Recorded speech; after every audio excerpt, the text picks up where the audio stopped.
Alrighty, folks. Let me turn around. We're in the bottom of the 111 mine.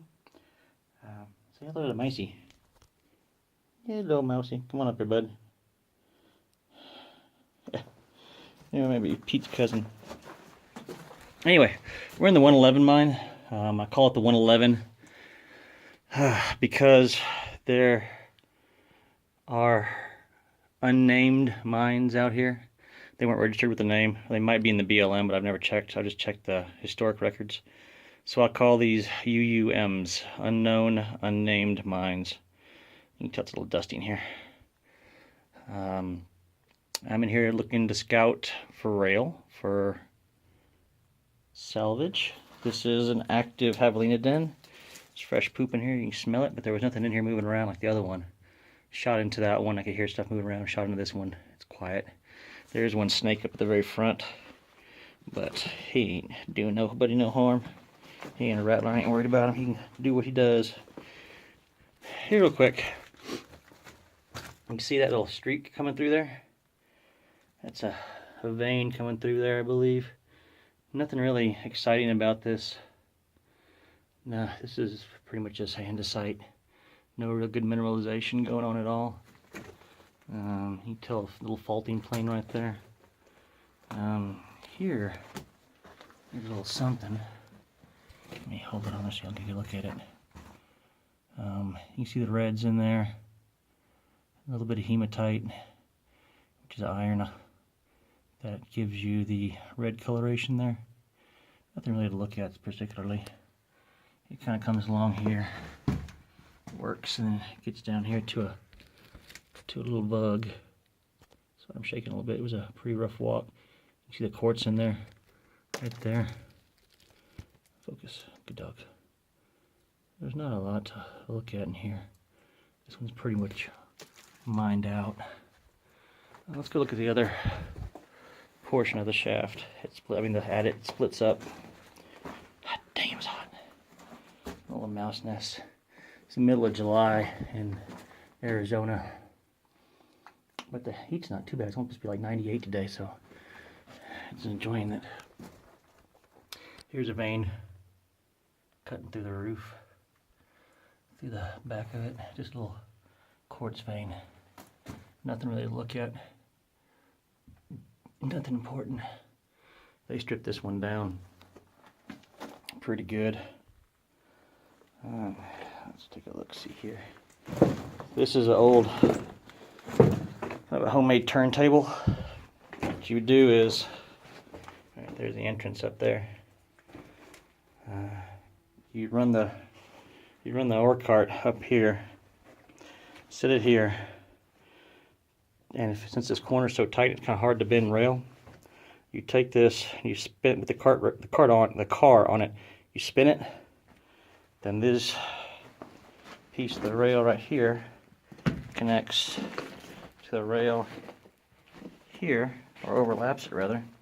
You just run your cart right on out. This is some really lightweight stuff. It doesn't match what's outside at all. I mean, this is, I don't even know, this is only what is that, 3/4 of an inch wide maybe, tops. It's pretty thin. Let's see, my thumb's wider than that, and I ain't got big hands. Not by a damn sight. Anyway, work cart rail. You can see where it bends around. I can really get to the poop fest back here from the good old javelinas.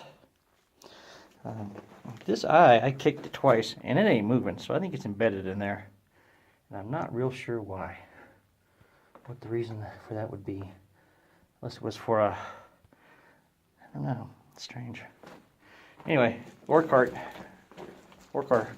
it's a car, like a locomotive car. They bent it. It's bent with what's commonly known, well, what's in the physics, in the mining world, as a rail bender. In the old days, they called them Jim Crows. The little hooks, they kind of hooked on each side of the rail, and they had a point that came out between my two fingers, really, that was on a pretty coarse screw, and you turn that screw and took that point and pushed it against the rail and then bent the rail. And if you measured from the end of the rail how many turns you did at each spot, you would then be able to replicate that on the second rail and get them pretty close to match. But here's another piece of a quartz vein coming through here. There's some better examples of hematite. That orange, dark orange in there, and red, it's the hematite. This yellow up on top, that's limonite, which is the hematite which has oxidized. So basically it's rusting out. Coming up through here, you can see a little bit of it.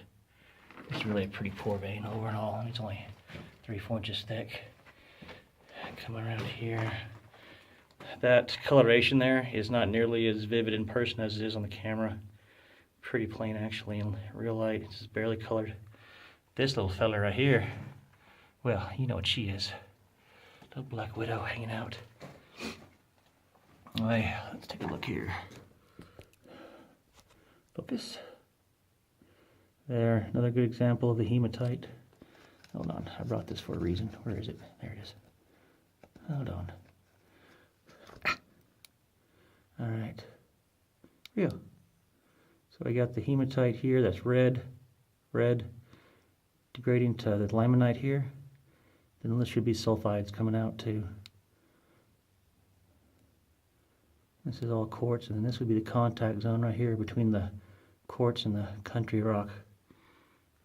Well, actually it's not. Back that up. Focus. Alright, the quartz is up there. You can see where the light is. This is the main portion of that mineralization. This is also quartz mixed in here, and then you get the degrade, the actual finish of it right there. But it goes all the way up and through here, going across the ceiling.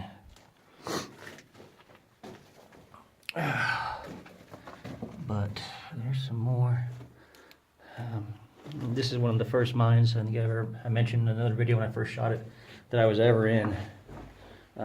Was in this one on Thanksgiving of 2015. Had the day off, didn't have much else to do. Too far to fly home. I only had 1 or 2 days off. So came in here, a couple other mines. Got some mice nests and some little mousies. Say hola, mousies. Mousies say hola. Oh, there's another one up there. A little family going. Another mouse nest right there. Anyway, here's a vein again, going up through the ceiling. This peaks up pretty high. Last time there were some bats in here. It comes through. But if you look at it right there, you can see the mineralization. Let me put the light on.